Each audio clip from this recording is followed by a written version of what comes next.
भारतीय मजदूर संघ तै त्रिपुरा प्राकृतिक गेस मजदूर संघनि लुवाजी मुंबाई फाशाल थैया फरमानी पांदा संप्रजाखा शहीद भगत सिंह तंग्रा थायो आरो फाइ मानजाखा थंमुं बेदेगनि मंत्री टिंकु रय तै आबै बाक्सा बीएमएस नि आजोगफां देबश्री कलयनो खबै तपन कुमार दे तै बीएमएस नि जुदा जुदा तांक्रा आदंग्रक आबै बाक्सा हास्तेव ताबुक तिरक तिरक न थैनि बियाल अंगि तंगमाबाय शाक नायथानि जोंजाल नोंदानि नांगौ गोबां कुगनो शाक नायनाय रक आबै बाक्सा शाक हामियावक कलाय जाग्रक आपनि बागैनो थैनि बियालनो याकांनानि बागै ताबुक जत संघ क्लाब तै जुदा जुदा संगठननि बखाक्तिनो थैया फरमानि पांदा संतजागै तंगो अमहायकिनो फाशाल थैया फरमानि पांदा संतजाखा आगरतलानि भगत सिंह जुब तंग्रा थायो थैया फरमानि पांदानो चेंगि रफायनायंगै मानजाखा थंमंग बेदेगनि मंत्री टिंकु रय শ্রমিক আন্দোলন করি যে আমরা যে সংস্থাটায় কাজ করছি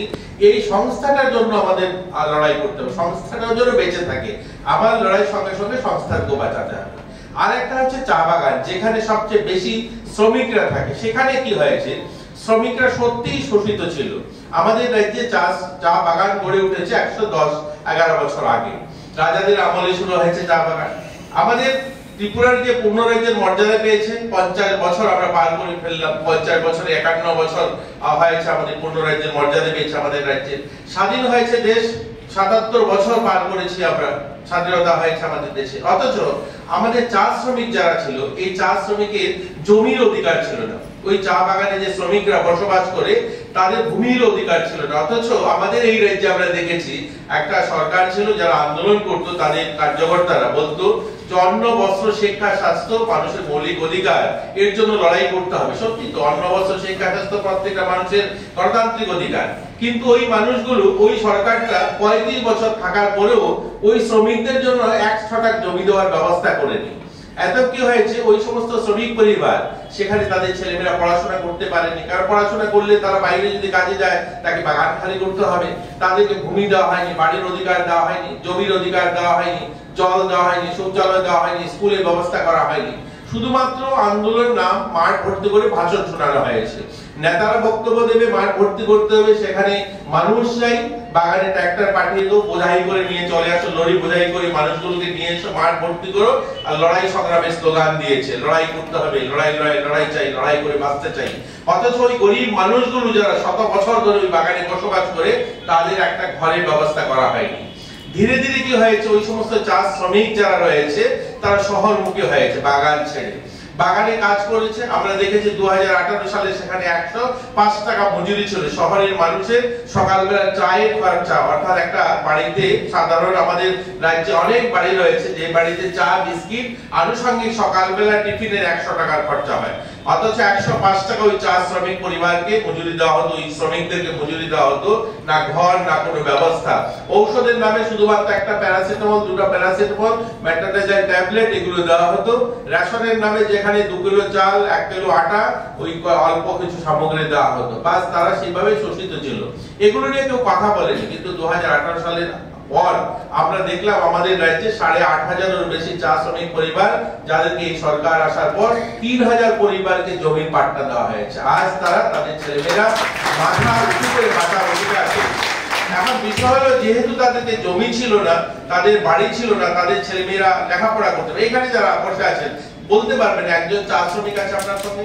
আমরা তো দেখিনি কোথায় কোথায় ভিডিও একজন চা শ্রমিক পরিবার থেকে হয়েছে, বা চা শ্রমিক পরিবার থেকে ডিএম হয়েছে, এসডিএম হয়েছে, পুলিশ আধিকারিক হয়েছে, হয়নি। কারণ তারা পড়াশোনার সুযোগই পায়নি। অথচ ওই শ্রমিকের আন্দোলনের নাম করে তারা সংগঠন করেছে, লড়াই সংগ্রামের নাম করে আন্দোলন করেছে। সেখানে কি হয়েছে, শ্রমিকরা যেহেতু বাগান ছেড়ে বেরিয়ে গেছে, চা ইন্ডাস্ট্রি এরকম একটা ইন্ডাস্ট্রি যেখানে মেশিন দিয়ে, অর্থাৎ উন্নত পরিকাঠামো তৈরি করে চা বাগান বাঁচানো সম্ভব নয়। ধীরে ধীরে কি হয়েছে, চা বাগানগুলো ভেঙে পড়েছে।